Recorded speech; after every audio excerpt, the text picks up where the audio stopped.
Dr. Olunloyo, April 9, 2025, Part 8. Normally when I do docu-series, I usually do 10 parts. In this Part 8, I'm just going to tell you about, nephews and nieces. One of my nephews attacked me. What happened? Funke Olunloyo, Funke Omitowoju. What happened? Tolu Alashe Omitowoju, the chef who does healthy eating on Instagram, my niece. Yeah, it's a small word. She's my niece. Okay. What happened? Laulu Omitowoju, the one that went on a Twitter space and said that all my pictures are photoshopped. Emi struggle, mo ya picture pẹ̀lú Rihanna ni Much Music Awards. Mo ya photo pẹ̀lú Kanye West. Every celebrity picture I had in my music journalism career, he went on a Twitter space and said, I'm the problem of the family. My photos are photoshopped. Some of you tag me as a mad woman in that family, because kidnappers took me to a mental hospital and dumped me there because my father orchestrated a kidnap. The world tagged me as a mad woman. And that's what happens to those that see everything and are willing to talk. The chosen ones. If you've never heard of him, his name is Denzel Washington. Go and listen to his videos on YouTube. You might be a chosen one, that your family just hates you. So all these people say, give us their side of the story. Have you not asked them? Why don't you ask them? I'm very talented. I was born ambidextrous. My parents don't even know I'm ambidextrous. I hope you know what that means. People that write with their right hand and their left hand, both. The accident on Ali Must Go that cost me oh God, I thought I would never be able to have children after those 17 vaginal stitches. I still managed to have 3 children. At the end of the day, part of that accident affected my eye. And I've never told anyone until 2 years ago in 2023, when I was doing the Mobad case, when Iyabo Ojo Buruku Ashewo Mali. Iyabo Seoloju Pano. Remember that abuse that she gave me? Iyabo didn't know I was blind in one eye. Did you see JFK, his declassified files that Donald Trump released? Do you see that his eyes were open after he was shot in the neck? Do you know how the eyes work? Both these eyes, they might be open, but somebody is blind. Have you never seen Stevie Wonder's eyes? They're rare pictures of Stevie Wonder's eyes. And that's why I blink almost 52 times a minute. All you have to do is to look in my eyes when I'm talking on a video. I'm blinking a lot per minute. Yabo Komyoloju Pano, fire engine eyes, siren eyes. There's been 1 or 2 people who have used it to abuse me, and then they got remorseful. I don't want no fucking remorse. I've never told anyone which of my eyes I can't see well. Some of my relatives are watching this now. I'm finding out today that I'm actually blind in one eye. Because when I hit that pavement, some of my optic nerves were damaged. The optic nerves are somewhere between the eye and the frontal lobe of the brain. They connect to the brain. That lovely woman that used to design clothes. Do you know what it is to design clothes? To be a tailor, to sew clothes with needle and thread, not to talk of a machine. Why do you think people who are sewing on machine, their heads are down like this? Some of them wear glasses to see everything they're doing. That lady made clothes for Mrs. Babangida, following Shalakija. So she left the presidency when they left, and they gave her an oil block like everybody else that got an oil block. Developed it, and she became a billionaire. Not before Obasanjo took almost 1/3 of it, and she fought it in a London courtroom, a UK courtroom somewhere. Mrs. Alakija was aboard a plane, a Bombardier, a very big private jet that literally was around 34,000 feet. Bombardiers can go as far as 34,000 feet, and they have about 10,000 nautical miles. I know aviation. And when she was on that plane, something happened. Turbulence happens anytime to any plane. We've seen A380s, Singapore Air, and people were severely injured. 1 died. With what we have up there today, the climate change, when warm air is pulling on a plane, causes turbulence, and God knows what else. Altitude.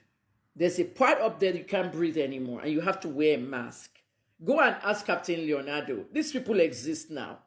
Go to Instagram and ask Captain Leonardo. Just go there and see this pilot's page. He's the one flying the 747-800, the biggest jet just like the A380. They are going to 46,000 feet. Leonardo shows you all the gauges in the plane to show you we still have oxygen up here. Oman Shako, but Akko, any meaning? He likes to show off, but he's showing off as meaning. He shows you the gauge and the oxygen gauge. Some people are flying these big jets, $30,000 return, first class. And to illustrate it to you, I did aviation reporting, Kemi Talks Aviation. You can Google Kemi Talks Aviation. You'll see all my posts on X. 31 years of journalism. Nobody respected me in Nigeria because my father couldn't get me ordinary job. Was he responsible for getting me a job? No, I could have gotten a job myself. I applied to Marilyn Oga at the DSS for the DSS to hire me. That I worked in intelligence at Toronto Police as a volunteer. I know this work. CNN, ABC, all these people, I was their terrorism expert now during the Mutalab case. DSS didn't hire me. I found out in Nigeria you can't be hired until you know someone. Ah, my dad. When someone dies, it's what you remember them for that comes out. For 3 days, I did not answer any of you when you were paying condolences. I didn't need any condolences because I'm not mourning my father. I'm celebrating his life, the life that he lived around me, not around you, the public, not around all of you writing all these tributes. 5 minutes ago, I saw Kayade's post. It was so sweet. All these people were his students. Arebe Shola Rauf was my father's student in Polytechnic. Ayo Fayoshe was my father's student. There's a picture that I think I should post now. It's a black and white picture.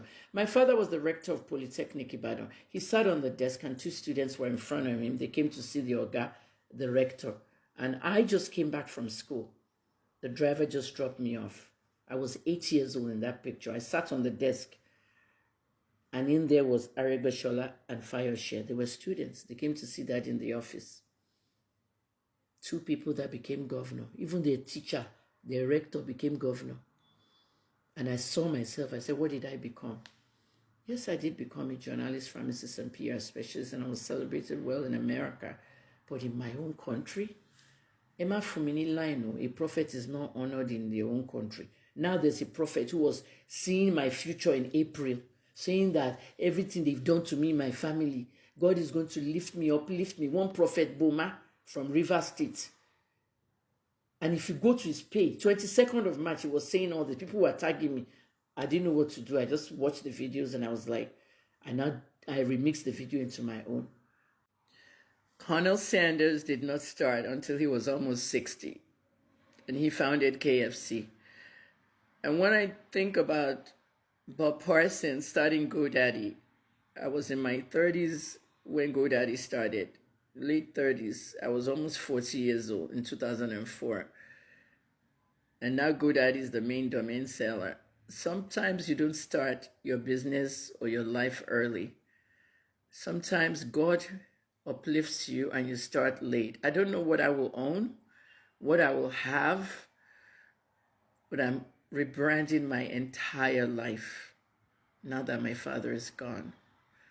My father was a big barrier to my success in Nigeria.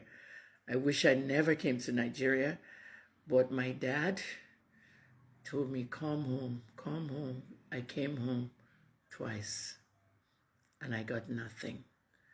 I got no empowerment. Instead, he used me for his own good. When I hear what caused the fight between my dad and the Alafi and Ajimobi, and he wasn't talking to all of them when they died, he wanted an appointment. And Ajimobi said, Daddy, it's Dagbaju, I need an appointment. Meanwhile, he stopped that man for giving me an appointment. Everything was about me. Daddy, look at what Kayode wrote. A beautiful note about you, Fayemi. Young boys, tell me to ju won lo. They all made it. I never did.